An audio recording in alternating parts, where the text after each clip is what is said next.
Ladies and gentlemen, good evening, good evening. 1 minute, exactly 1 minute past 8 p.m. That's East Africa time. Welcome to the Alternative Voice. I'm your host for tonight, Cleophas Oluoch, and here we are with the continuation of our media story series, media story number 5. Where are you tuned in from? Unasikiza ukiwa wapi? Una watch ukiwa wapi? Nairobi, kwa nyumbani ama unangoja curfew time ifike? Welcome. This is the Alternative Voice, and if you're joining us live on Facebook and YouTube, remember to follow and also to subscribe. Tonight tuko na mgeni wetu ni Herman Kamariki wa Galava. Yes, anafaa kutujoin hivi karibuni so that we can have this discussion ongoing. But for now, you can check in. Tell us, una watch ukiwa wapi? Patricia Kombo, I can see you already tuned in from Makweni. This is check-in time. Tuambie if you are joining in. Una watch ukiwa wapi? 3 minutes past 8 p.m. East Africa time. Asante sana Patricia. Asante sana bwana director kwa kuungana na sisi. And here is our guest tonight, Herman. Great man, Kamariki. How are you? Niko poa, niambie. I'm fine. How are you? Niko poa, nashukuru ja. Unashukuru ja. Usiniambie uko kwa ile team una support yalalishwe. Na support timu ambayo ni sio la kuhalalishwa.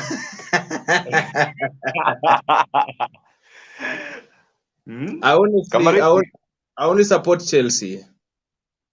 Okay. Yeah, man. That's great.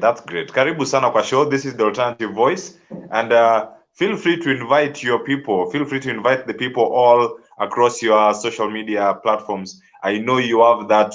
You have your team who are already waiting for this session to begin. Sasa, feel free kualika na it's check-in time. Kama una join sahi, tuambie unasikiza, una watch ukiwa wapi. This is my media story number 5 by one Herman Kamariki. That's the name I want to stick to tonight. Kamariki, karibu sana. Nashukuru sana bro. Sasa leo tuko hapa kupiga tu story tujue who is this Herman Kamariki? Who is Herman Kamariki? Na alianza kazi kwa media industry lini, na safari yako ilikuwaje kabla uanze the actual thing yenye unafanya sasa, na utuambie sasa kwanza uko maeneo gani? Yes. So Kamariki akiprepare kujibu tuendelee kuingia pale. Tuko na team Herman Kamariki. Sijui inaitwa ama ile nini yako inaitwaje? Team Talk to Herman. Team Talk to Herman. Wako hapa tayari na nawaona tayari wameshaanza. Walikuwa hapo awali na wanasubiri sana kusikia kwako usiku wa leo. Nashukuru sana. Yes. And team Moi University is also tuned. Kuna watu wengi sana wanategea show kutoka pale Moi University main campus. Umekuwa mentor kwa watu wengi sana pale Moi. So karibu sana Herman, and tuanze mazungumzo yetu leo. Niliambiwa nikuwe tayari na Kiswahili mingi. Niseme kwamba nashukuru sana kwa kunipa nafasi hii kuzungumza na watu. Ubaya huku ni arifu kwamba tunafaa kuvaaje. Hata mimi ningepiga suti kidogo ama nipige shati kidogo. Wewe mtu wa sporti, mtu wa Chelsea. Nilijua of course it's a weekend, it's a very easy day for you. Actually, this is just a casual wear. Yeah, so anyway, Cleophas, thank you so much for this opportunity, and I think I want to say thank you. It's not easy to talk to people. It's not easy to get such opportunities. You asked a question on who I am, and I think Kamariki is just a boy who was born in a very poor background. When I mean poor in the sense that having meals was not a priority, having uniform that you'd go to primary school was not a priority. The priority was you're alive and you're not sick. So that is the most important thing. But anyway, This is a boy who was born in Vihiga County, was born in Vihiga at a place known as Gaigedi Wodanga location, at a place known as Kisienyero. You know, that's the village. Something people, yeah, something people don't really know about me is my father was born outside the wedlock. So that means he was not accepted by, you know, the brothers and everyone. Only the dad accepted him. And so that is one of the things, the frustrations some of us grew in with. But we believe that one day we had one mganga. Tulikuwa na mganga mmoja ambaye anaitwa God, Jesus Christ. So when my dad was growing up, when my dad thought of marrying, he met my mama in a church, and so we would see them pray every morning and evening until we moved from where we were to Kakamega. So the other stories are not necessary for today because you're focusing into the media industry. But that is definitely who I am. That's how you left Vihiga and moved to Kakamega? Yes, but still, I'm still in Vihiga though, because we didn't sell any land. So Vihiga is home. Kakamega is just somewhere I think my parents should be there for a while, but my home will be definitely in Vihiga because that's where I love. I love Maragoli people. I love tea. So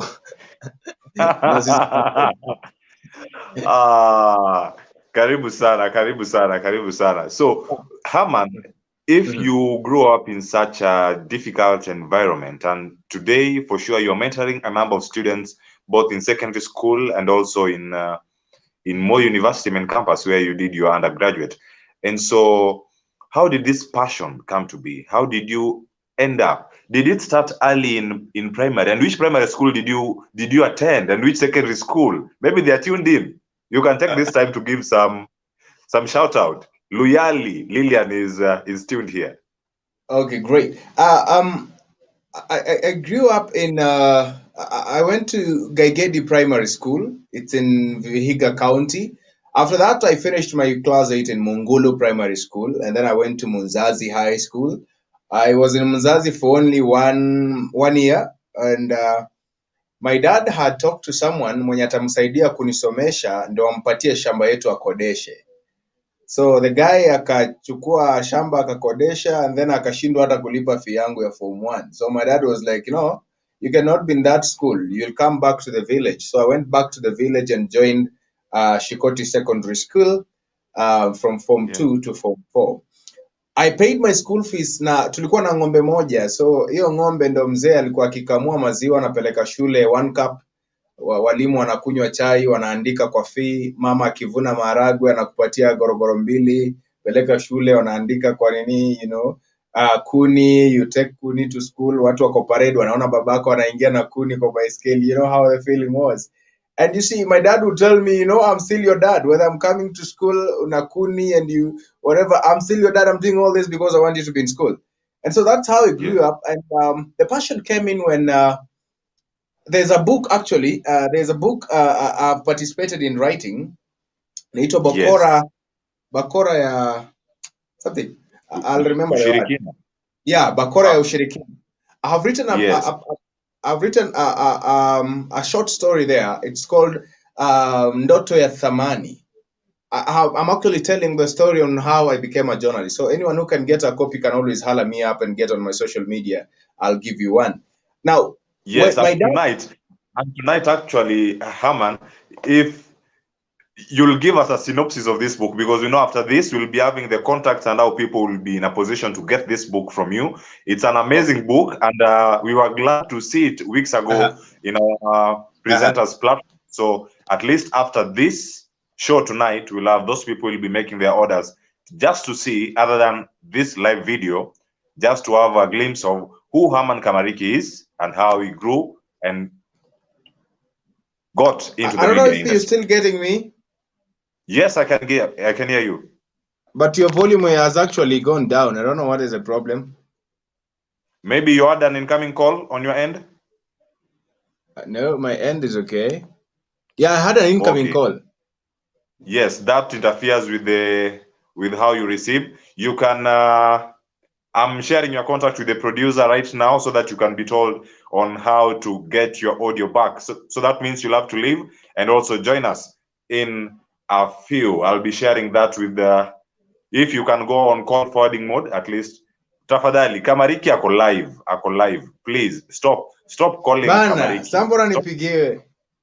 Stop ni Kamariki ako live jamani. Msiwe hivyo.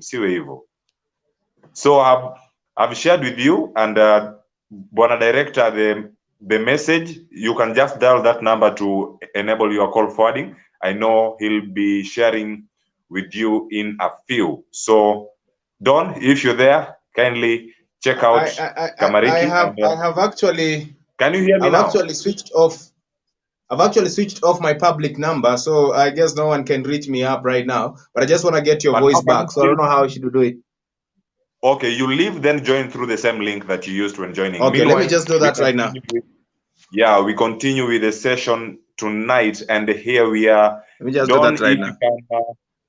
Yes, that's Herman Kamariki wa Galava. He'll be joining us back shortly. This is an interesting discussion that we're having tonight. Just to know, other than Herman Kamariki that you hear on Vuuka FM and Herman Kamariki that you see elsewhere, who is he and how is he surviving in the industry? That's the story of Herman Kamariki that we'll be having in a few. And so we would like to get him back, and here he is.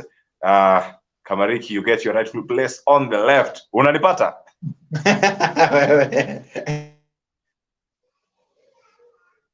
Can you hear me now? I'm sorry for that interruption. You know, mashabiki wananipigia, so I've switched off my public line. Okay, so the only person who can call me is my wife. But now the volume is okay.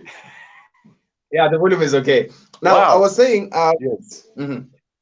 I was saying this book talks about it, but let me just tell you about that story a little bit. When I was growing up, we had a father who had only one radio. So hiyo radio ilikuwa inatumika, huyo jamaa mimi namuita babangu kama mtemi, kwa sababu alikuwa mnasikiza hiyo radio wakati ametaka. Now one thing, you will only listen to the radio kama umemaliza kukatia ng'ombe nyazi, umeokota takataka pale nje, and you know umefanya assignment. And then there were only moments when you would listen to that radio. That was when Pastor Pius Muiro anahubiri. You remember yes. Pastor Muiro from KBC? Pastor Pius Muiro. Watu wanashika TV wewe. Now we didn't have a TV actually. We only had a radio, a small radio. So my dad would. Yes. Saa ya kuhubiri ndio hiyo, wanawaambia shikeni radio mpokee baraka, wote mnaweka mikono hapo and you want to pokea the baraka. Anyway, maybe that is some of the barakas we have nowadays. So that is one moment you would listen to radio. The second moment you listen to radio is when wanatangaza ball. So we would hear people like Mohamed Juma Njuguna and Jaco Yo Sylvester wangekuwa wanatangaza ball, and my dad was like, weka radio, because my dad loved football. So that is the moment you would listen to radio. And then number 3 was when kuna taarifa ya habari, kina Martin Kingasia wakiwa pale KBC all those days. So after taarifa ikiisha, Cleophas, that is the end of the story. You have to go back and do your thing. Now ilikuwa inaona kama taarifa ni ya saa 7 ikiisha, unaenda unatafutia ng'ombe nyazi and that. So through that I developed an interest into getting into media. So I loved journalism. Journalism got into my blood. And then after that we had Radio Citizen on board, and Kinatea, who happens to be my immediate boss.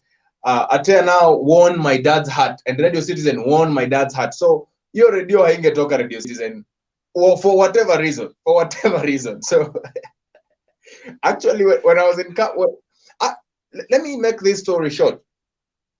When I finished my Form 4, when I was supposed to join,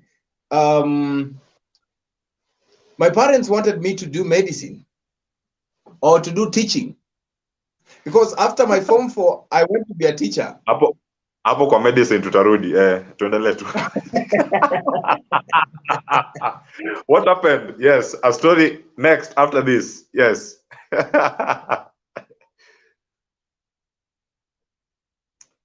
Yes, happened. I had been a teacher. I scored very highly in mathematics. Are we back? Yes, you're back. Are you getting it? Yeah. Yes. I scored very high, by the way, in mathematics, physics, chemistry, and Swahili. Very high. Yes. When I say very high, it's nothing below a B plus. So you know what I mean. So Yeah, that's above average. My my teachers will be, you are a bright mathematics student. You need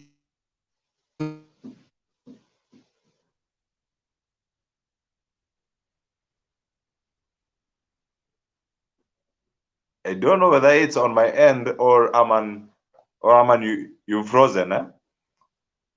But we have a number of people joining us live on Facebook and YouTube. Alex Onsase, thank you very much, bro, for always coming back. We'll be getting Herman back because seemingly he's having some connectivity issues. But as soon as he regains his connection back, he'll be right here with us. Other alternative voice, if you're joining us, we can get the comments right here. Alex Onsase, thank you very much.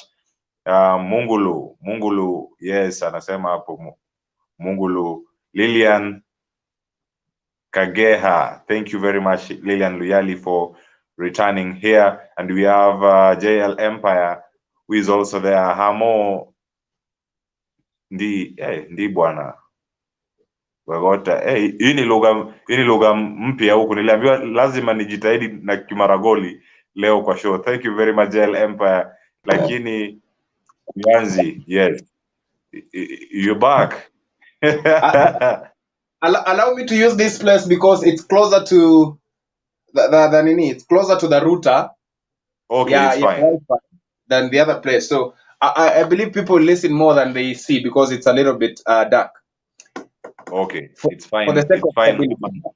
Now, And we have a number of people, and the comment section is full. And watu tayari wanasema they are here and watching this live show. Osore N. Wilson anasema tuned in, couldn't afford to miss this. Kamariki is one industrious person I know of. Greet him for me. Kamariki, salamu kutoka kwa Osore Wilson. I say thank you. Now, Alex Msase anasema kusema ukweli, huyu ni Kante damu. Yes, watu wa Chelsea wamezunguka huku. So, Cleophas, yes, I went and became a teacher at Kapkerer Secondary School.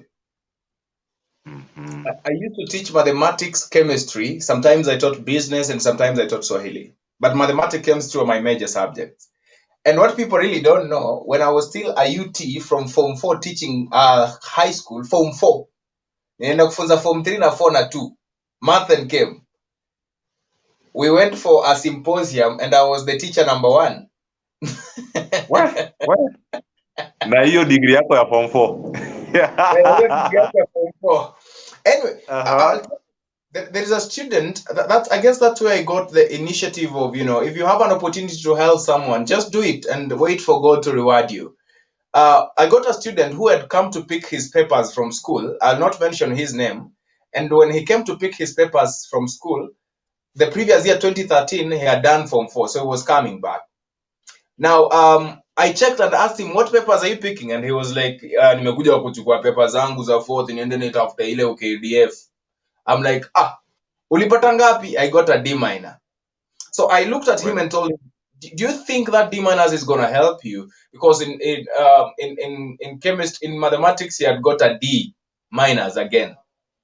So he was like, nilipata hiyo D minor because we didn't have teachers, they were not dedicated, and then my mother is Mama Kambo. So those were some of the challenges. I told him, are you ready to get back to school? He says, yes, I am ready to get back to school, but niko na shida home. What I did is very simple. I stayed with the boy. So we used to go home on weekend. And remember, I'm here as a UT teacher. So the few coins we used to get here and there, hiyo alikuwa tunalipwa mingi, 3,000, 2,500, na mama yako yuko rent na nini, So mnangoja wafukuze wanafunzi na mpate school fees. Yeah. So all that happened to Kakanai until when he was doing Form 4. I left to Moi University in September 2014 and he was supposed to do Form 4 in September 2014. No, he was in Form 4, now the third term was coming up. So nilimwachia nyumba, nikaacha food na nikamwambia wewe sasa kazi yako usome kikilema lala njaa, so long as you have a place to stay. And I went to school. Surprisingly, the boy got a C plus in mathematics that year, and he got a C plus general grade. He's now he was in KU. I guess he finished last year. He did education. Wow. So from a D minor to a C plus. So that was an Good work, achievement. Herman. Yes, Now and that's back to evident. That's yes. evident on your work that you do for mentorship, and I know you are among those mentors. You're in the Mentors Association in Moi University, and you are almost the chairman, if I'm not wrong. And you did a great job in Eldoret by that time. Thanks. So now I said that story because my parent was like, so you can be a good teacher. Enda ukue mwalimu. And deep down me, I would be a teacher, yes. But then when I didn't want me, I'm not a serious guy. I don't love serious things. So me spending me to serious son. No, I'm a joker. I love jokes, I love fun. Yes. So I went to Moi University. I was called to do education. Wow. That was math business. I changed my course in the School of Arts. Week ngapi the first week? The first 2 weeks. And if that window closes, it's that way. And by the way, if you're joining us live on Facebook and YouTube, all of us here came from Moi University, and it's true, it's a serious system. And so if you're there and you're planning to take your daughter, your son there, feel free. You can see what Herman did and how that helped him be where he is today. Yes, Herman, continue this interesting story of Moi University and you leaving the other boy at home.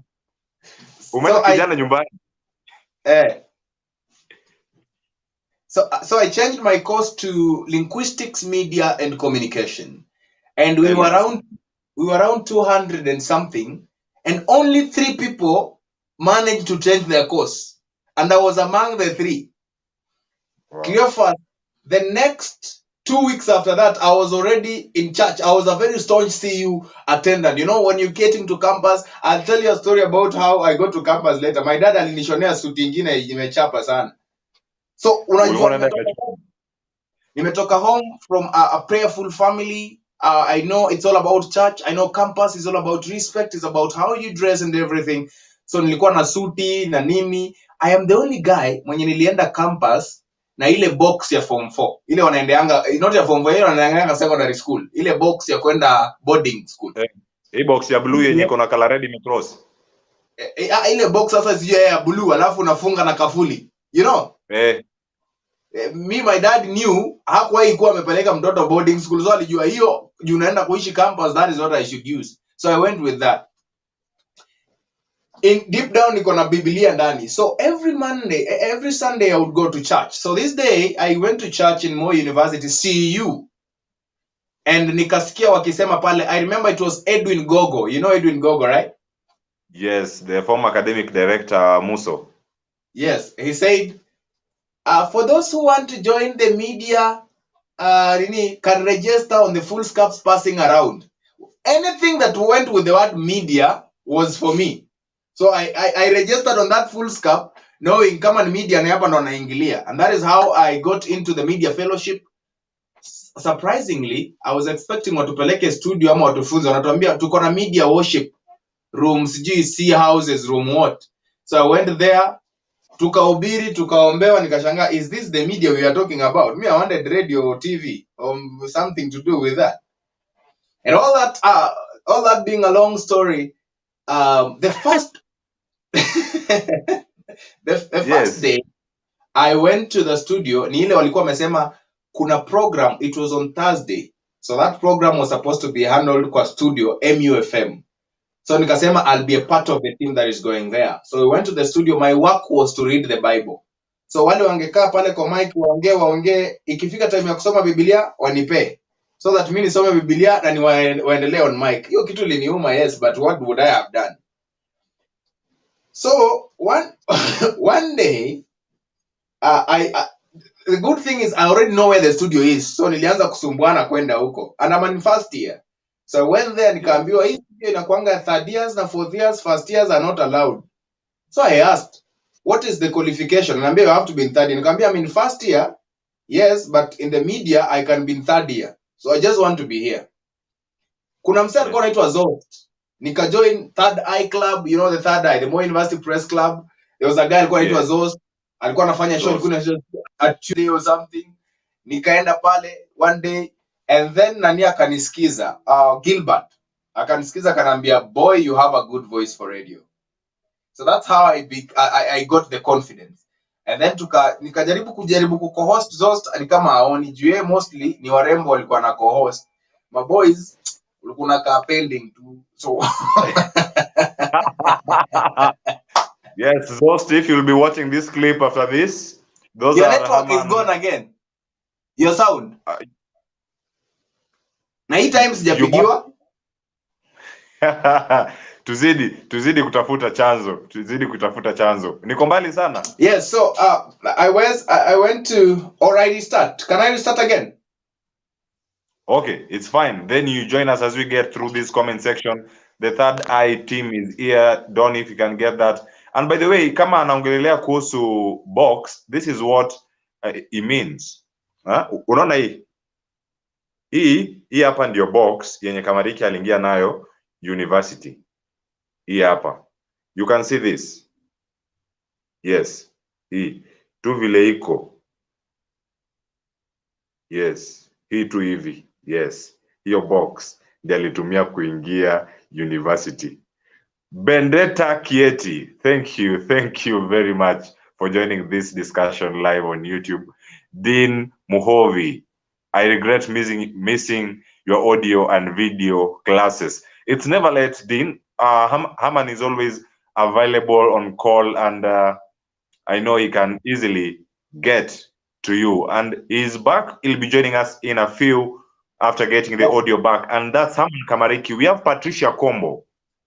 Oh. Patricia Kombo is the Earth hero, our Earth hero here in the country. And Patricia Kombo anasema he mentored me back in Moi.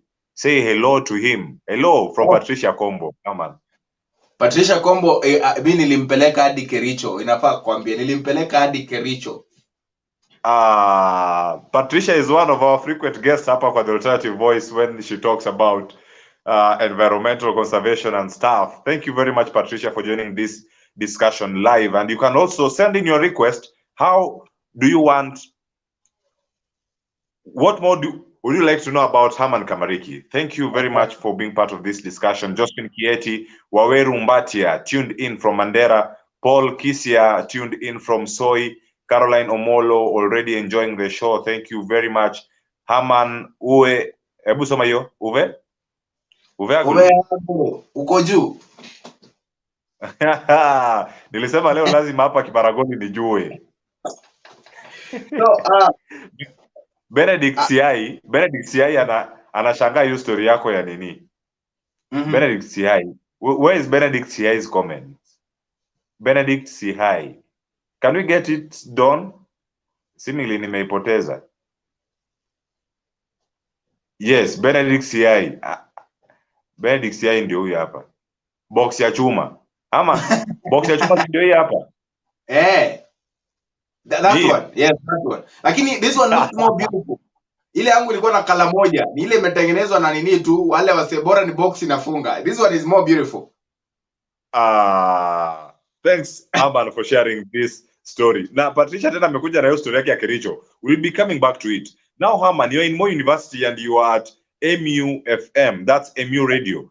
How did you first, when you got the opportunity to be on air, what was the feeling and how can you describe the entire thing, the entire process of getting on air on radio?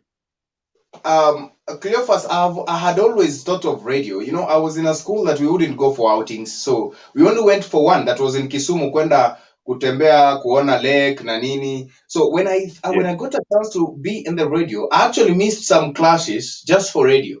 Now I was telling you about story of Zost. Zost now one day, good luck. Is it good luck or bad luck? Zost became sick. Now when he was sick, he would not come to do the show. So he told me, unaweza nishikilia, nikamwambia bas, this is now my opportune time. You are sick. I wish kwa roho nikasema msesi agonjeke karibu wiki nishikilie hii show wiki mbili hivi alafu apone asikufe, bora apone, you know, because now I've got the time to be on air. Cleophas, you getting me? Yes.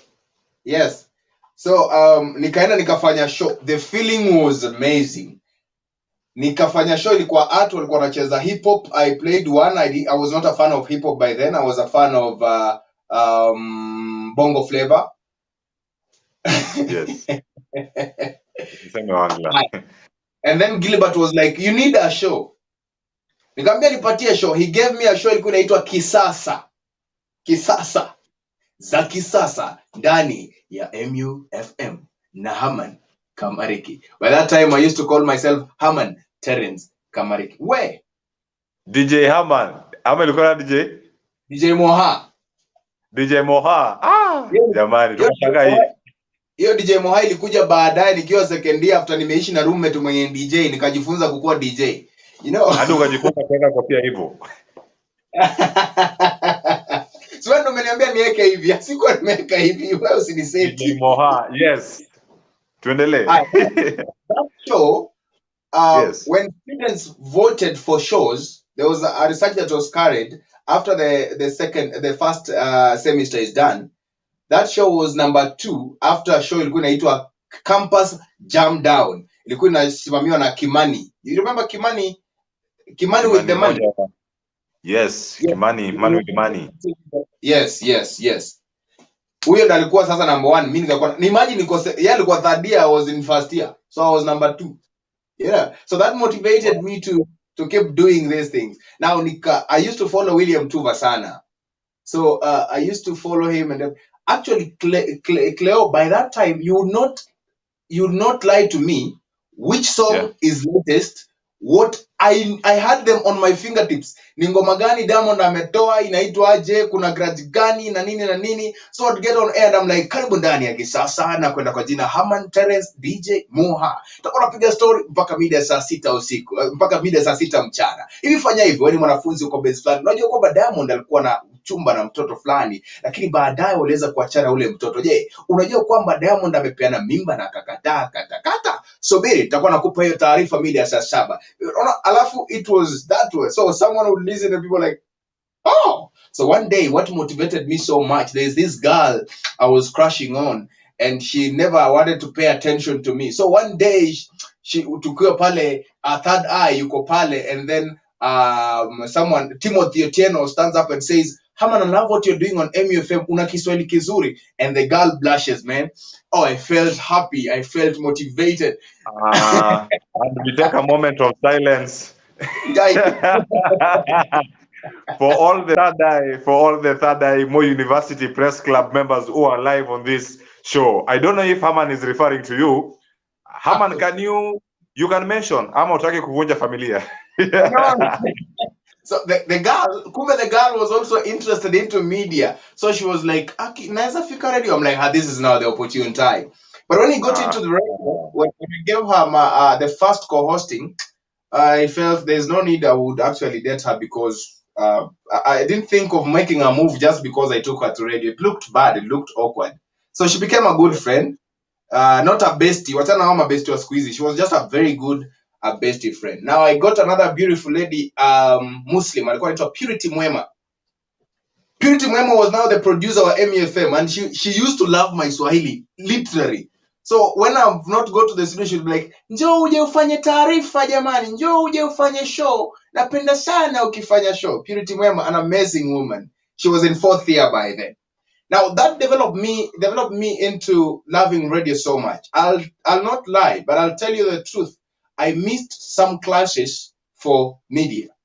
But then I would go and copy notes and explain, and then get to class, and I didn't fail exams. Nilipata soup by then. Nilipata soup mbili. I don't want to lie. I'm always a very honest guy. Nilipata soup mbili.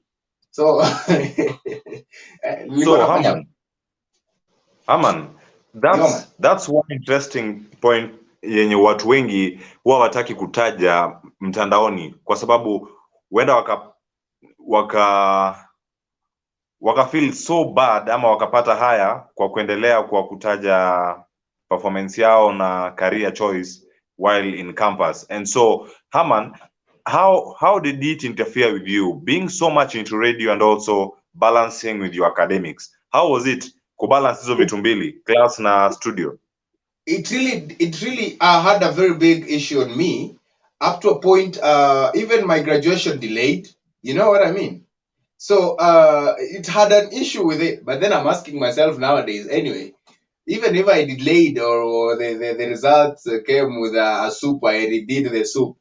But what am I doing right now? You know what I'm doing right now is more important than those results. Because the guy who had second class upper, and they have gotten nowhere to be right now. But you see, the issue is not about where you get to where you want to be. The issue is very simple. For anyone who is watching and wants to make it into the media, I have no magic. I have no magic. I have nothing. But I know this.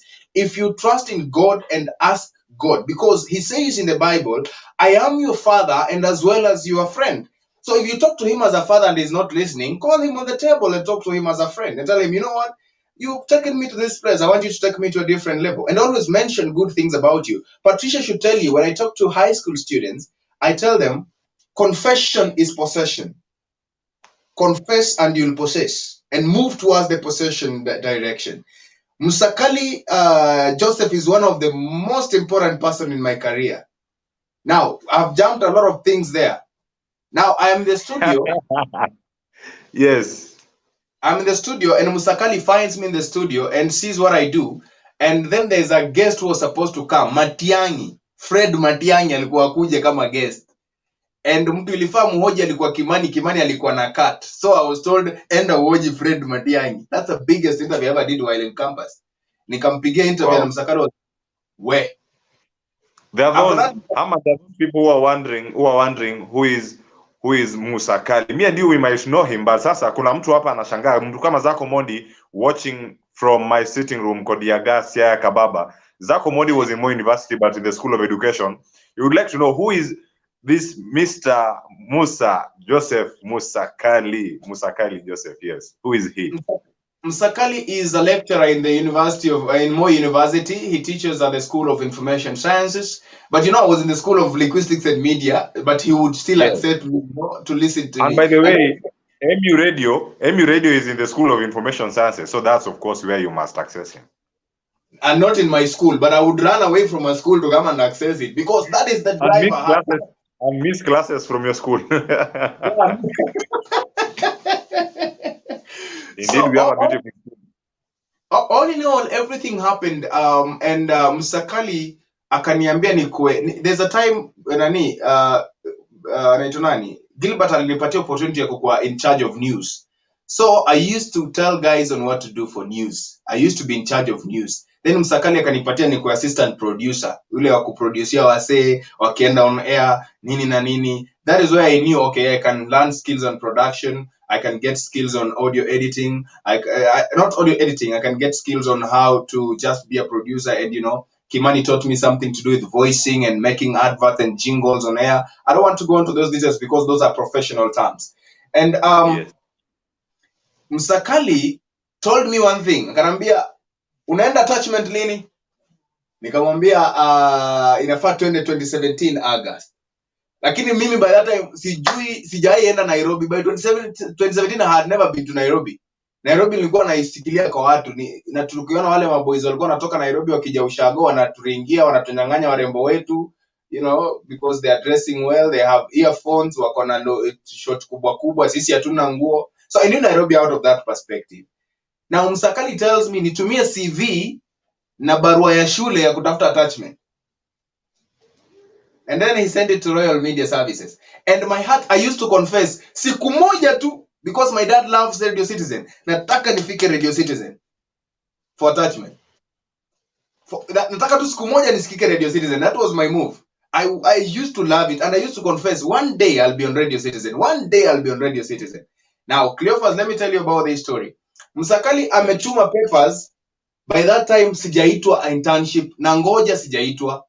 My dad advised me niende, I will mention it because I'm saying the truth. Niende Nyota Radio in Western Kenya. So I went to Nyota Radio, and when we were to do the interview, this guy, kabla ya interview kuna voice test.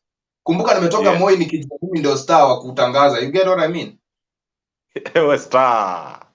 After kusikiza voice test, Ken akaniambia, sauti yako si ya radio, look for something else to do. You have a poor voice for radio. Wow. By that time, I'm telling you, sina hata fare ya kurudi home. It was hard. Nikatoka Bungoma, mimi ndio huyo kutembea West FM, nikafika kwa gate, wakaniambia unaitwa nani? Nikamwambia jina, wakaniambia hapa turuhusu hata barua usiache juu hata hiyo internship haiko. So I went back home. After some time, there's a time I got now a call to come and do to Royal Media Services as an intern. That was in August. Nikapigiwa, I went to stay in Kibra. This was my life in Kibra. Nilienda kwa sister yangu, but my sister is married. So they were staying in a single room. And so we wouldn't stay there, all of us. So my sister kanambia kuna jamaa mtaishi naye. Nikaenda kuishi na jamaa hata sijui ni Mluya. Jamaa alikuwa anafanya mjengo, and that is in Kibera. So this guy would sit down, we would sleep. Akaniambia brata, kwa sababu hapa mimi nimeona na kuanga na kitanda yangu na masheria zinasema nini? Hakuna mtu kulala kwa kitanda ya mume na bibi ni ile ameenda, akirudi sasa wewe kufanya wewe lala kwa hii kitanda, utalala tu hapa chini. That's how the guy told me. He was from Kakamega. So he told me to sleep on the floor because I cannot sleep on the bed.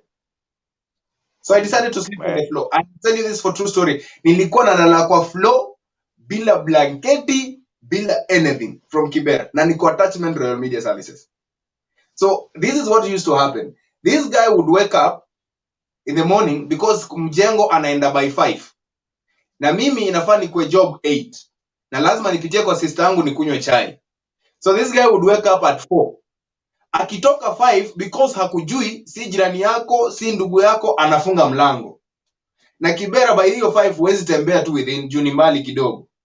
Juu ya security. So angefunga mlango, mimi nikae hapo kwa mlango nje mpaka 6 ama 7 ndo niende kwa sisi nikunywe chai, ndo niende Royal Media sasa for attachment. That's what my life. For 1 month nikajaribu kupata shule nyingine hapo nikafunza, nikajaribu kufunza, unaenda unaambiwa hakuna pesa nini. Now I look for a way on how I would get now myself out and get my house now, because there's a time I remember this moment. I always want to share it with anyone who follows me up. There's a time nimetoka Royal Media nikienda back to the house. I didn't have fare. So one great man anaitwa Angaya gave me fare 30 bob. So with the 30 bob nikaenda Kibera, nikapata mlango yangu imefungwa. Wamefunga mlango juu sijalipa rent na kunanyesha, my friend. So what I did, nilienda club. That is the first day nilienda kulala club pale Kibera. Nikaingia club, nikaitisha soda ya Fanta. Juu nimetembea from Royal Media to Kibera. So nikaitisha soda ya Fanta, nikakaa hapo, wananiitisha utakunywa nini? Naambia kuna mtu nangoja. That is the moment unaona time uendi. Juu uko club na nyumba yako imefungwa. I would not call my mother because my mother had sent me a please call me. Pesa nilikuwa nimelipa previous day alikuwa amekopa, mpaka saizi yako na stress. Haizi hata kopa pesa nyingine, wanamsumbua, wengine wanataka kumpeleka jela juu ameshindwa kulipa pesa yao ya chama. Kumbe hiyo pesa yao ya chama ndio amenitumia mimi nilipe rent Nairobi. That is the life I stayed in Kibera. My sister would not do anything because by that time hana job imeisha, bwanake hana job vizuri, and that is the life we stayed. So nililala hiyo club mpaka asubuhi, nikaamka nikaitisha maji, nikapewa maji kwa glass. Wakati nilipewa maji kwa glass nikanawa uso, mimi ndio huyo back to media, nikakuja production. So I came to Royal Media as a news producer on attachment. Wow. What a story from Herman Kamariki. And if Mom will have an opportunity to watch this clip, we salute you, Mom. Much respect and much love from the Alternative Voice and from everyone who is supporting your son here in Nairobi and across the country and even across the world, because Herman has those audience, even those watching right now from Saudi Arabia. Thank you very much for bringing up such an hardworking young man. And now Herman is here at Royal Media Services. Now, Herman, I remember at one point you left Royal Media. I don't know if it were contract that ended, then you were in a break. What were you doing during that period? Because you were in school and at the same time you were not in school. So what was seriously going on in 2016, 2017? What was going on? You are either in or out. It was actually in 2018. 2018. Yes. Now I was telling you after contract nini attachment iliisha, Yes. then walimu waligoma, lecturers waligoma, so Royal Yes, Media in 2018. ikaendeleza another renewal ya internship. Yeah, Now internship. that I used to do volunteer work on Vuuka FM. So I used to do volunteer work and do voicing. So I used to voice, kama kuna advert nimeitiwa na some guys who are mentoring me, nafanya hiyo advert, najengwa hiyo pesa kidogo, unaenda unalipa nyumba, you now start surviving. Now then after that nikapewa my first contract before nimalize 4th year. Wow. Nikaifanya. Ikielekea kuisha, I went back to Moi. In Moi, some guy I will throw all the respect to, anaitwa Vincent Kimani. This guy is a producer. So this guy kanambia, you have a talent in production. So wakati kulitokea kulitokea na deal ya View, is it View, not View sasa, ya Skiza and other things. This guy calls me and is like, I loved what you could do. Could you come? Nikakuja. Nikatoka Moi nikakuja huku. Watu hiyo siku nakumbuka kulikuwa na cut. Mimi nimetoka niko Nairobi kuja kufanya interview. Kijana ameonja pesa Nairobi. So I came to Nairobi, I was given that contract. To work. I used to work. Nilikuwa nakuja nikaongea na akaniambia you can work from Thursday, Friday, Saturday and Sunday. So that Monday, Tuesday and Wednesday you are in school. Eldoret. You remember, you see that. Now when I went back to school, I talked to Dr. Satya. Dr. Satya akanisikiza akajiuliza, this boy is moving to 4th year. Na amepata ka hustle na huko ndio anataka kwenda even after school. So what we do, our classes by good luck za LMC zilikuwa zinaisha by around Wednesday jioni saa 8. So class ingeisha Wednesday saa 8, mimi ndio huyo kwa gari. Thursday asubuhi ama hiyo Wednesday naitisha North Rift kutoka LD inanichukua pale Cheptiret Nairobi. Nikifika Nairobi mimi ndio huyo mpaka kwa Wangware huko chini Kibera. Naishi huko. Naingia job Thursday, Friday, Saturday, Sunday nilikuwa nafanya show inaitwa Kongerengane on Vuuka FM. So I was, yani imagine nimeitwa, contract yangu ni production, lakini as much hata nikikuja production bado napata time ya kwenda on air on Vuuka just to do Kongerengane. And there was a boss alikuwa amenipatia opportunity, alikuwa na believe in my talent. So I used to love it. Namaliza show 4 ndio huyo nimeitisha gari natoka Nairobi. Nilikuwa nafika Moi saa 8 usiku. Saa 8 usiku ndo naingia Moi. Naenda room na lala. Asubuhi saa 1 niko class. That is how life was. So that's why you would see me in school or not. But then I got a good girlfriend by then. Nilikuwa na ka girlfriend kalikuwa kamenipenda sana. Unajua sasa hiyo time mimi ni bazoo. Kijana anafanya kazi Nairobi, anarudi shule kuspoil wasichana. You know the life in Moi. You know by this time now I'm in 4th year. Sasa siishi ndani niko hostel, no. Sasa nime rent ka nyumba nje, niko na ka TV, niko na ka laptop. Naishi stage, so niko na ka laptop, so yule naweza kujia movie. Yeah, you can come. Naweza kuja. So in all those things, that girlfriend actually helped me so much. Alinisaidia sana because alikuwa ana make sure nikirudi anaamka. That time she would come, nikienda Nairobi she would come and stay in my house. I'll not mention her name. So nikirudi, imagine anaamka anakuchemshia kahawa. Akisha kuchemshia kahawa, unakunywa, you sleep, kesho asubuhi unaamkia class. You can imagine. And so that is what also, that's why you would not see me in school most of the time. Now surprisingly, hiyo ndo ilinisaidia kulipa school fees because sikuwa na school fees ya 4th year. So hiyo pesa ya Royal Media na nini pesa kidogo hapa na pale nikalipa school fees. Now nikajua nikimaliza 4th year sasa naenda kujijenga Nairobi. I was done with my 4th year nikirudi Nairobi contract ikaisha. So I had no job. Now I'm in Nairobi. Now by that time sasa I had moved to a place known as Kabiria. Kabiria is on my way to Satellite. Huko chini, Satellite Kabiria. That's where I used to stay in a single room. Sasa nimemove huko, sasa hiyo nafikiria ndo job imekatika, sasa hakuna job, hizo contracts zimesimama. What do you do? Nika-apply, nikamwambia me I can do voluntary. I did voluntary for almost a year. So unakuja job, I remember because that's the time I joined you. That's the time I joined you at Royal Media Services at Radio Citizen. And yes. Herman, if we can say, upon receiving that message, how did it hit you? How did it hit you that the contract is gone and now you have to look for other means to survive in the city? I guess my life has been a whole story.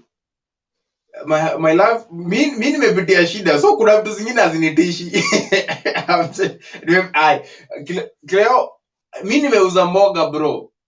Nimeuza mboga zile za kufunga, unakaa pale unauza, unatembeza, unauliza mtu utachukua mito ama utachukua kunde, nitakuongezea mami, chukua, nimeuza paper bags. Zile paper bags zilikuwa unatembea, mama akinunua cabbage unakimbia unauzia yeye. Nimeuza viazi. I've done all these things. So I didn't think it was a very big thing for me. So long as I was done with school, and then 2, I was already in Nairobi. Now I entered into mjengo.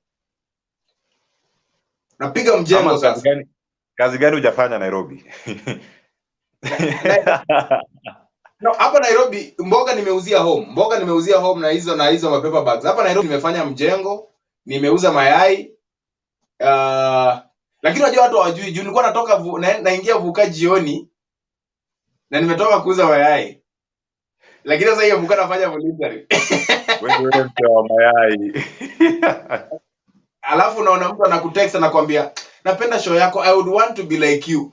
Oh, do you know what you mean? Do you want to be like me? You would be something else but not like me, because what I'm going through is Karibu naambia watu na mentor, no, this is not the right path for you. You deserve better. If you want to be with me, like me, just leave it. You can be something else better than not me, because the life I'm going through, actually, nimeongea story machozi can talk, but anyway, it's okay, because it really hit me up. And the good I had made good relationship with the bosses around. So they would see you, like my boss, Tiago would, by that time, Tiago was my boss. Kama hujakuja job, angekujenga, kama hujakuja job unamwambia, "Hey, siwezi kuja mazee, sina fare." Anakutumia 200. Unakuja unafanya job. Hivyo. Alikuwa anakujenga. Salute for holding young talents in Royal Media Services, and where Herman Kamariki was. And Kamariki, if there are those people are joining us live on Facebook and YouTube, we'll just like to acknowledge their presence and read some of their comments, if you allow. Right now, if we can have the display going on, Don. I just want to look at Kamariki this way, so I don't want to. We have Mwalimu Jungani Amadi. Amesema let kama huyu ni yule mse uvamia teams, uvamia EPL teams baada ya kupigwa kwa Kimaragoli. Ni huyu hapa. Anafanya kazi Vuuka FM. Anafanya kazi Vuuka FM. Ni huyu tu hapa. So we have other people. Other comments, please, if you can get them. Waweru Mbatia anasema waenda mbali Bazenga. Thank you very much. Bendeta Mweni. That was hard life. I salute you, Herman. So Bendeta is tuned from Matu. Thank you very much. JL Empire. Amon, hebu soma your comment, ama. Asema hamo wako talengo bwana. Lakini koyanzi sana. Translation, big up Cleo. We are loving. Kudanganya. No, that's not the translation. We want the actual. In short, amesema nimepotea home sana, lakini wananipenda huko wote. Anyway, thanks. Kijana rudi nyumbani. We have Daniel Ogeta, a big scribe there at Nation Media Group. Na nasema I can relate this live. Remember we were with Ogeta, and Ogeta should be joining one of these sessions hapa Beleni. Actually, when Ogeta says I can relate, I know he relates on how you start life in Nairobi. You get on radio the first day, you may be doing it voluntary, and everyone thinks you have money. So you start receiving cards za harusi, cards za matanga, cards za kanisa, and even rent yako kulipa, it's a big deal. Yeah, thank you very much, Daniel Ogeta, for joining this live feed. I know you are either on your way home or you're already home. Paul Kisia, Paul Kisi anasema inspiration words. Thank you very much, Shak Charles. And there was that comment on Mr. Musakali. And Mr. Musakali, thank you very much for holding the hands of young scribes in the industry, be it at Standard Nation, Rural Media Services, and even those stations back at home. Dala FM, those people went to Ramogi FM, those who went to West FM, those stations in Western. And we have this Musakali Joseph Juma, if you can get it, Musakali Joseph Juma, great mentor in photojournalism. Thank you very much. And we have Daniel Jaka. Musakali Joseph Juma, we are grateful. Here are your able students being proud of you. Thank you. Thank you very much, Mr. Musakali, for being there for us as students when we were at Moi University. Two-Wheeler Diaries, very painful story from Herman Kamariki. And we know behind every successful story, behind every painful story, there is success. And here we have Herman Kamariki. And up next, after this short commercial break that we are having, just get ready to hear the next story of Herman Kamariki, how God can lift you from grass to grace.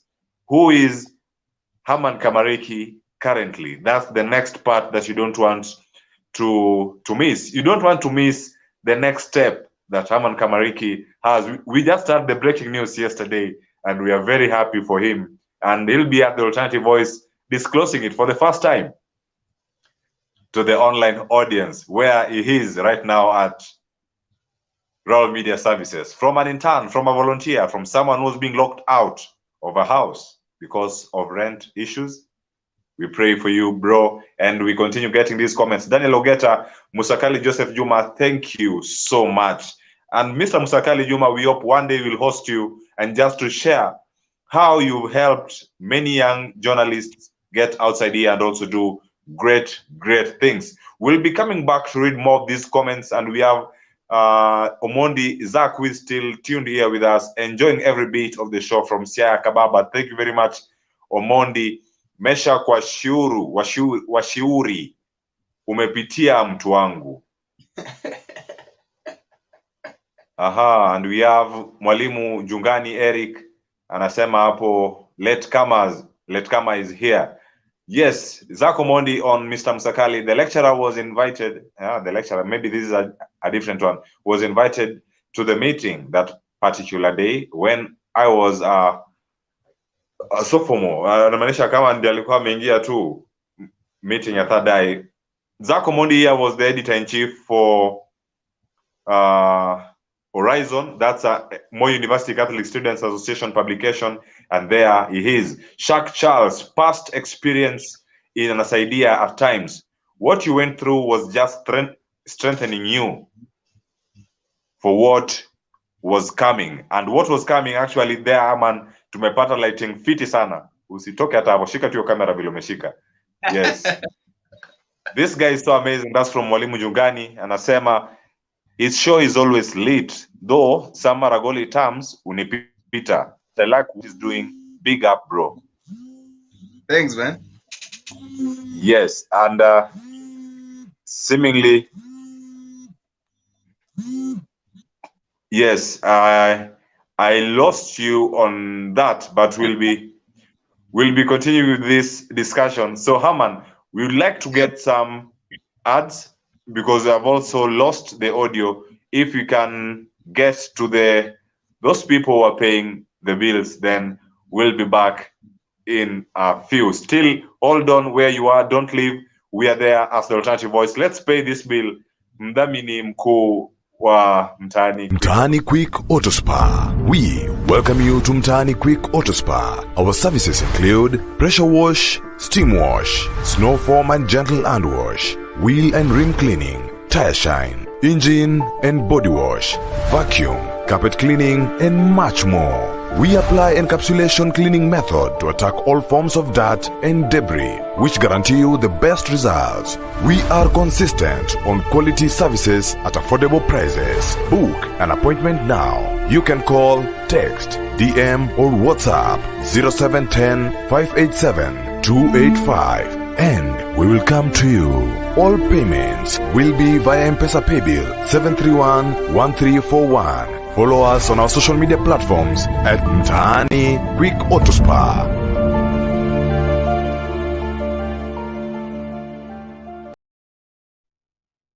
Thank you so much, Mtani Autospa,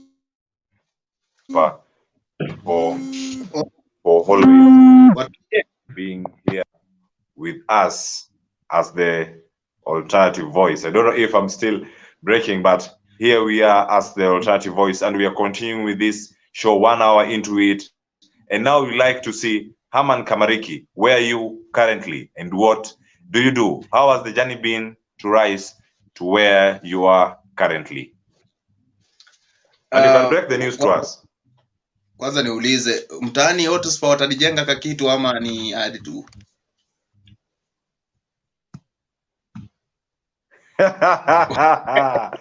Sponsored ads, sponsored partnership with Mtani Quick Autospa. Tutaona history. This conversation continues, by the way, after this. Okay, anyway, are you ready now? Are you ready? I don't know if Herman is still here with us. You seem to have lost connection. No, I'm here. It's you who is not getting me. And if you're still here with us at the alternative voice, Herman, we can't hear you well. I don't know if you're still here. It's yours, not mine. Mine is okay.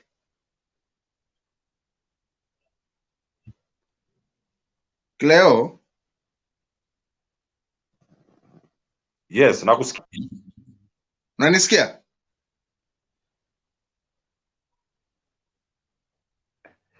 I don't know if Herman can still hear me, but he's trying to sort that stream back. When he's here, we'll definitely have him.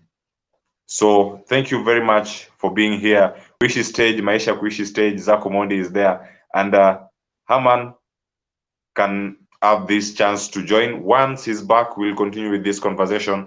But you can keep your comments coming through. We have Caroline Omolo. What an inspiring story. Thank you very much, Herman, for sharing this story with us. And we have Zako Mondi. What a story. Na story ya Kuishi Stage. We are ready.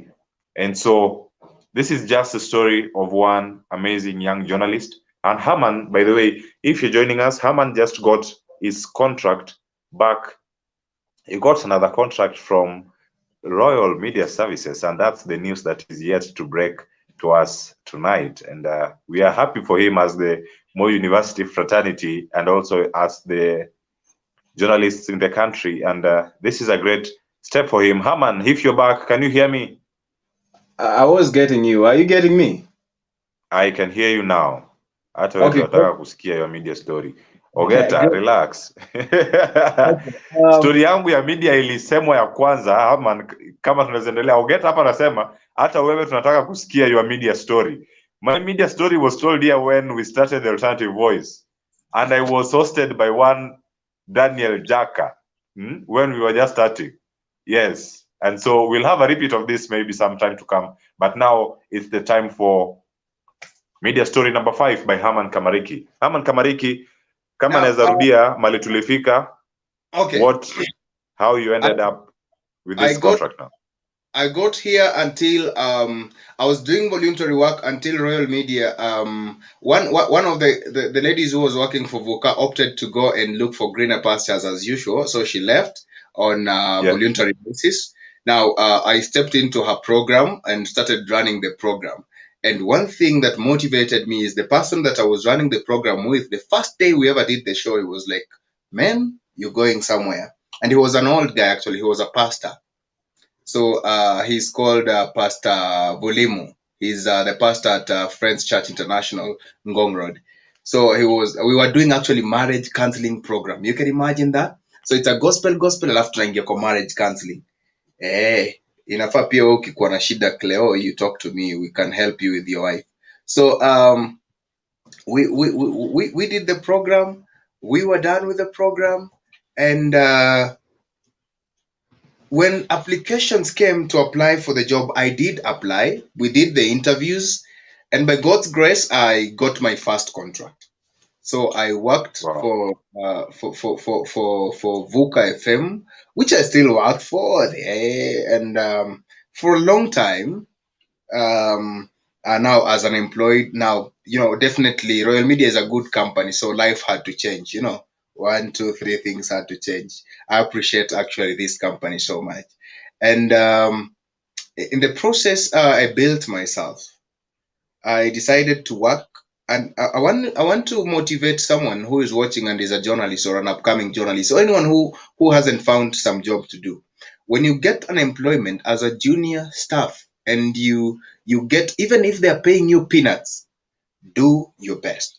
They say you never know who is watching, you never know who is listening to you, you never know who is following you. And the good things you do without someone knowing, those are the things that are going to make you who you want to be. So I did my work. I believe I did my work, and I kept praying. And I will say this: this is not a success for me. My mother would pray for me every morning. She would wake up and call me and tell me, "Daddy, umekula?" I'm like, "Yes." Nakuombea Mungu siku moja akuonekanie. And my mother has been praying for me up to this time. And I loved prayer. So I got into a place where I decided, okay, prayer is going to answer all my questions. So all through, of course, now life moves on. And now the good news here is I have been here for a while. I've done enough. For example, I was telling guys, look at I've been here not more than 3 years, but I've tried my level best to create that small brand. Nasikia kama jamaa anasema naingilianga watu wa football pale. I used to do sports, I used to do a show, uko social media, ukiitwa show unafanya, and there's something we were not taught in school that will affect us if we don't take care. There is what we call work politics. In work politics, you need to understand one thing: your boss is always right. Whether he's doing whatever, he is always right. So one, you respect your boss, whatever he says. I'm not saying this happened, but unaweza toka job 10 saa 6 usiku nakwambia, hey, ingia asubuhi breakfast. You don't say no. It means there is something he knows you can deliver. He knows you can do it. So after you've done it, now you can have a talk with him. Hey, nyewe, nilikuwa sijalala lakini ukaniambia niingie, nimekapiga though, nimechoka. Unaweza nipatia ka off. That's how people work throughout the industry. You don't refuse. You respect your bosses first.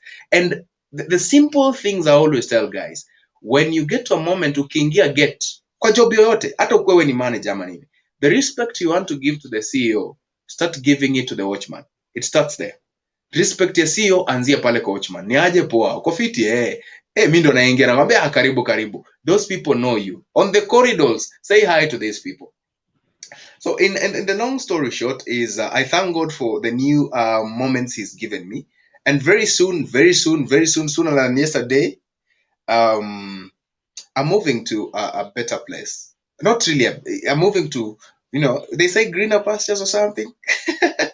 It's greener. It's greener. And now take this moment to introduce this new place and the greener pasture to our audience tonight. And this is good news for us. Great. I'm moving to Hot 96 as a news anchor. So we're gonna do these things all together.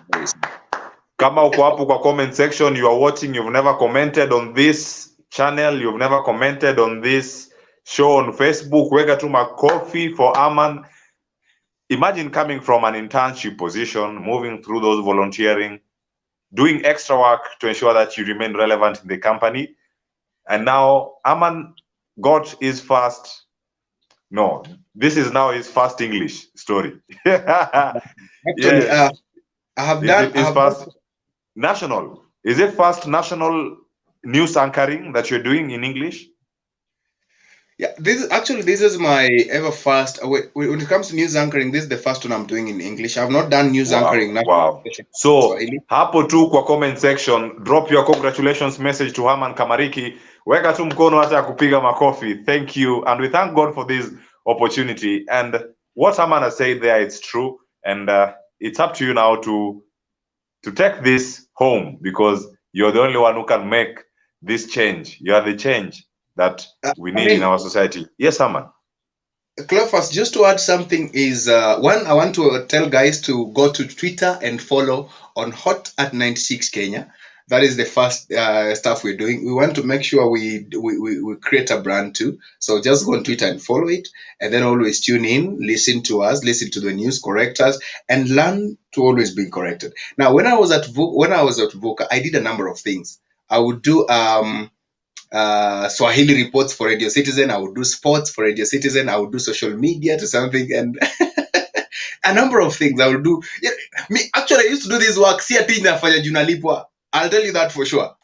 Nilikuwa naifanya juu naipenda yani. You get? Yes. Ile uko njaa lakini ukifika studio unapiga kazi ni kama umechelewa. You get what I mean? So Yes. now from that boy who has been in Kibra and wherever, I thank God to where I am. And this all goes to all my, and this is not, si ati ni kazi ulichukuliwa hivi. You went through the interview. You go through the real process. Real media haina hizo vitu za corrupt, ujue mtu. No. And I telling guys, I never knew anyone. I only knew God. But this company believes in talent, believes in growing you, believes in making you who you want to be. So I went through the interview, and I thank God, and I say congratulations to myself, and I say thank you to one, God. Number two, my listeners, because these guys followed me. These guys shared my clips. These guys have always been there with me. So that is where we are now. And actually, I did my. Herman, kindly receive the following congratulations messages from the following people, and I'll just be posting them. We have Brian Mulis Akeno, congratulations. We have Daniel Ojaka, Mazel Tov, Haman. Hey, hear me? God bless your hustle. I guess so. That's the translation. America up in bold. Alex Onsase, Ongera, Haman, Brian Mulis, you're just amazing. Two Wheeler Diaries, congratulations. Mwalimu Eric Njugani anasema, wow, congratulations. Hot 96 is a big station. Wishing you all the best. Congrats, Haman, on joining Hot 96 from the Alternative Voice. And we have JL Empire. Congrats, bro. Meshak Heko, Shak Charles, all the best. Sharon Ndiwa, Mungu aitwe Mungu. Shiro Kim anasema congrats. Haman Waweru Mbatia, congrats. Megan Sungu, congratulations. And when is your media story, please? Now, Don. Now I will host Cleo when you'll be doing your media story. You have to redo it. I'll host you because I know part of your story. My media story, we must have a retake on this. Thank you very much. Thank you very much, Megan Sungu, for that. And we have Josephine Kieti, congratulations, Haman. Benedict Siai, congratulations. Dean Mokovi, congrats, Haman. Mweresa Tengea, congratulations, Herman Kamariki. Best Star Prof, hongera msee, kuomoka nayo. Sasa, hao watu nataka uwapeleke pale nje wa spoiler. Ushawaona? Mazal to mean congrats in Roman, I guess. Okay. We now get it. Thank you very much, Don, for that. And best Star Prof. And we have Waweru Mbatia. Alafu, first salary, peleka fungu la 10 jamani. What's your plan on that, Haman? Tunakaribia end month. What I'll say is very simple, Yes.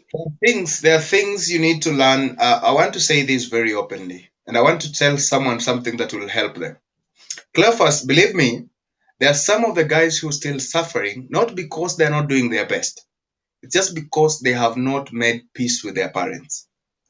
Just with your father, with your mother. It doesn't matter what they did for you. It doesn't matter whether your father threw you away, whether your father never took care of you. If you don't make peace with that man, there is trouble that will follow you. It doesn't matter if he dropped your mother, your mother got pregnant and your dad ran away. It doesn't matter. He still remains your father.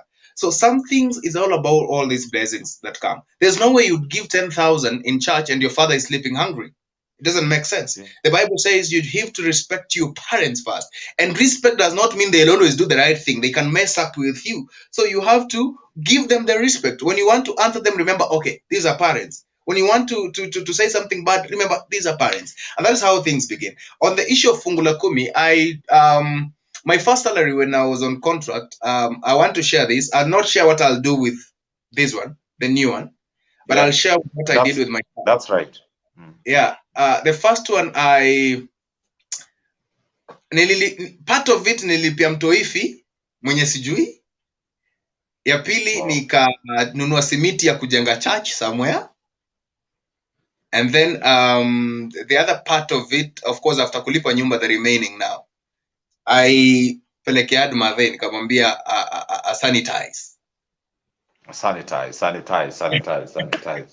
this one, I don't know what I'll do, but I believe I'll serve God. And I will tell you this, Cleo, even before you ask your next question. All this success story is not tied to anything else. It is tied to only God, who's given me a chance, who stood with me. Because I'll tell you, kwani unafikiria wewe ndio uko na maji peke yako? No way. I can also drink mine. Kuja hapa na maji kwa glass na ni maji umechota kwa tap. 1 hour ni mingi wewe. 1 hour ni mingi, uko na chupa hapo umechukua hapo kwa George.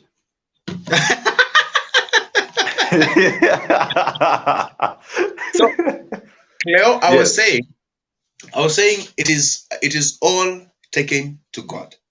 I'll still say that. I have prayed. And 3, you need to have people who pray for you. You need to have people who pray for you.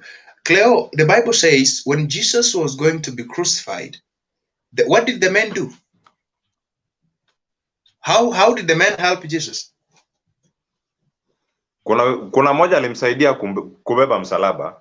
Good. Wanaume walisema sisi hii msalaba yako hatuwezani, kitu tunaweza kusaidia ni kupeleka uende ujishughulishe mwenyewe. So men wakamsaidia kurahisisha kazi, aenda asulubiwe huko. Kama ni msalaba imekushika, bata abebewe tu. Kama ni msalaba tutakusaidia, hiyo isikufanye usisulubiwe. But what did women do? Women cried and they were asking, our master. Jesus said unto women, don't cry for me, cry for your family and your children. And I'm telling you this, if you don't have a mother, you need to identify one, either another or a wife. Prayers of a woman are very strong because they were given the authority to pray. My mother would pray for me even before I went for the interview. She was like, I'm praying for you. If God doesn't listen to your prayers, let her listen to mine. That is why even in the Bible, wakati Haga ule bibi ambaye alikuwa amezana Ibrahimu akiwa kule, Mungu anamuonekania, anamwambia nimesikia machozi ya mtoto. Na anaonekania huko anasema nimesikia machozi ya mwanamke akilia jangwani. God listens to those prayers. So if you're a woman, you have the capability and the ability to change your family, to change your wife, and to change anyone else. That is it. So it is God who has taken me here. And I say that, plus these guys here, after following hot96 hot at _96 Kenya, also follow me up on Twitter. We want to bring this. We want to create this. And without my fans, definitely I wouldn't be there. So I also need support from fans all through. I guess I'll stop that unless you have another question. Great. Thank you very much. Na huyu ni Alex Onsase anasema nini hapa? Herman, support our the alternative voice. Wanafanya kazi poa, ukiomoka wakumbuke. Herman niko hapa, a good follower. Cleo is my good friend. We cannot expose everything we do behind the decks. Yes, bro. A good brother that God gave me here in Nairobi and also from our university. Herman, it's been nice listening to you, and I know very many people are here. Thank you very much, Best Star Prof, for joining this. And Mesha Kanakuita hapo mtumishi anasema yes, Herman also runs some shows on Sunday. Namuona pale kwa status akiwa ameweka gospel inatamba kutamba. Thank you very much. And Two Wheelers Diary is still here. Yeah, anasema Chinese. Yes. Yeah, that's allowed. And Dean alisema kitu about you being in sports. Na angependa kufanya kitu na wewe. So, Dean, if you can get to Herman on Facebook, Herman, how can the viewers get to you on Facebook? Is it Herman Galava or any other platform where they can get you to ask questions? I changed all my platforms today because of change, and you know why? Yes. So my platforms all from Twitter, Facebook. Facebook is Herman Kamariki. There is a personal page, kuna page. So you'd rather just follow the page, like it, and inbox on the page. I'll talk to you there. There's also my WhatsApp number on the page, Herman Kamariki, Ivo. And then on Twitter, at Herman Kamariki. I always assume text, by the way. Sawa sawa. So thank you very much. And Herman, from the Alternative Voice, we wish you the very best as you take on your new responsibility at OT 96. And your last word to anyone who is watching, aspiring journalists, those who are here, those who have been aspiring to go in other fields other than journalists. You can follow Herman at all social media platforms at Herman Kamariki, and you'll sure get response from him. And so, Herman, your word to these young people who are watching us tonight? For those ones who want to become journalists, I will tell them to be patient and be a journalist where you are. There's social media, you can start your YouTube channels and everything. Build yourself where you are and don't expect too much. Given an opportunity even for voluntary, if you believe in what you can do, better do it. For those ones who haven't joined, don't join campus and do a course because you want to show people you are the best. Just do a course because you love it. If you do it out of passion, definitely, and pray about it, God will make it happen. For the young people who are here, I want to say this in a very humble way. The world is not a good world. It's not a safe place for you. Don't expect fast track things that come too fast. Stay humble. Do anything you can do to get money. I said here, nimeuza njugu, nimeuza mayai, nimefanya nini, and I'm telling you, just do it. Mayai, you can start with roughly 1,000 bob, and you start at 1,000 ni mingi. You start doing it and start doing whatever you can do. It doesn't matter if you got a degree or not. Start doing it right now, and surely pray about it, and God will bless you. Lastly, respect each and every person you meet, because you never know who you'll meet in your interview in the next day. Wow, what a way to bring this discussion home. And thank you very much, Herman, for accepting this call to be part of this program tonight. Thank you, bro. Thank you very much, everyone who joined us live on Facebook and YouTube. Before you drop out, kindly subscribe, and also remember to follow our pages at The Alternative Voice, both on Facebook, YouTube, and follow us on Instagram at The Alternative Voice. Till next time, on Thursday, when you get your daily trends, your weekly trends by KK Cedric, it's been nice having you tonight. May God bless you. May God protect you. All the mothers, all the fathers, all the parents watching this, we salute you. Thank you very much for taking good care of us. Until next time, keep it The Alternative Voice, and have yourself a good Welcome night. to Ahava Medical Center. We are located at Konamaji, Manyata, opposite Kisumu Elite Academy, Kisumu County. At Ahava, we offer general and specialist consultations, laboratory services, pharmacy, mother and child clinic. We also offer inpatient and maternity services, including Linda Mama, and soon opening up our theater services. We accept NHIF and other insurance companies. Choose Ahava Medical Center as your facility of choice today. Call us on 0714 815